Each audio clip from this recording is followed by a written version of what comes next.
Gen Z आन्दोलनपछि देशले नयाँ नेतृत्व पाएको छ।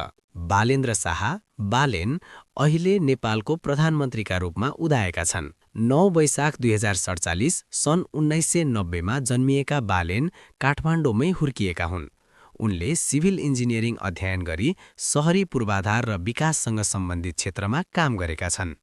इन्जिनियर मात्र होइन, उनी नेपाली र्याप सङ्गीतमा पनि चिनिएको नाम हुन्, जहाँ उनले सामाजिक विकृति र राजनीतिक व्यथितिका विषय उठाउँदै आएका थिए।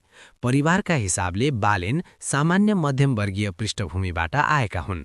शिक्षा र अनुशासनमा जोड दिने पारिवारिक वातावरणले उनलाई सार्वजनिक जीवनतर्फ उन्मुख गराएको मानिन्छ। 2079 सालको स्थानीय तह निर्वाचनमा स्वतन्त्र उम्मेद्वारका रूपमा काठमाडौँ महानगरपालिकाको मेयर जित्नु उनको राजनीतिक जीवनको टर्निङ पोइन्ट बन्यो। त्यो जितले परम्परागत दलहरूलाई चुनौती दिँदै युवामा नयाँ आशा जगायो। मेयरका रूपमा उनले अवैध संरचना हटाउने अभियान, फोहोर व्यवस्थापन सुधार र डिजिटल सेवा प्रवाहमा जोड दिए। यी कामहरू उनका प्रमुख उपलब्धिका रूपमा लिइन्छन्। तर उनको यात्रा विवादरहित भने रहेन। कडा निर्णय शैली, केही कदममा देखिएको विवाद र सङ्घीय सरकारसँगको समन्वयमा आएको तनाव, यी पक्षले उनलाई निरन्तर चर्चामा राख्यो। जेनजी आन्दोलनपछि बनेको नयाँ राजनीतिक समीकरणले उनलाई प्रधानमन्त्रीको कुर्सीसम्म पुर्याएको विश्लेषण गरिन्छ।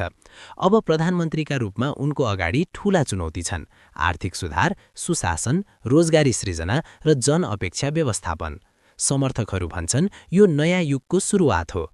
आलोचकहरू भने भन्छन् नेतृत्वलाई स्थायित्व दिन अनुभव र समन्वय अझै परीक्षणमा छ।